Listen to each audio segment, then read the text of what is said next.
We're going to run through 6 clips hitting on a couple ways Bernard navigates around his opponent's lead hand, using the drop, pull, or slipping in. We'll also take a look at how he sets up his counters using those exact patterns. A couple things about this film study. I have a habit of watching how fights end first, then starting over to see if I could find similar patterns that build up to that ending sequence. So yeah, in this case, it didn't work out. This time, the fight ended with a boxer on the stool, his corner threw in the towel. So I really had no idea where this film study would go, but I do think I picked up a couple of interesting things to go deep on. All right, simple enough. Let's get into the weeds. Barry's looking to cut off Bernard right here. Now let's hone in on Bernard. He's going to walk right. Watch his left foot step, then his right foot step, putting him in his orthodox stance. He'll drop right here, getting under Barry's lead hook. And let's see that again. Okay, same idea. Watch Bernard's rear foot.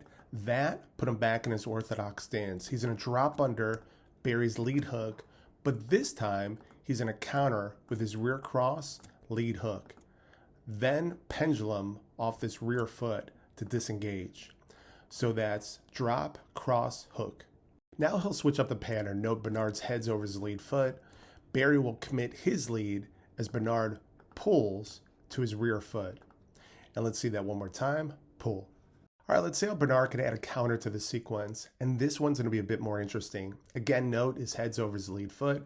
Barry will commit his lead as Bernard pulls to his rear foot right here. Now, this is the interesting part. It's going to be a race, and I'll explain. Think of Barry's jab and Bernard's pull as the first beat in the sequence. Now, the second beat is going to be a rear cross from both Barry and Bernard. So Barry was throwing a jab cross combination and Bernard was setting up a pull cross. The question is who's going to be faster? In this case, it was Bernard landing the rear cross, but missing with the lead hook.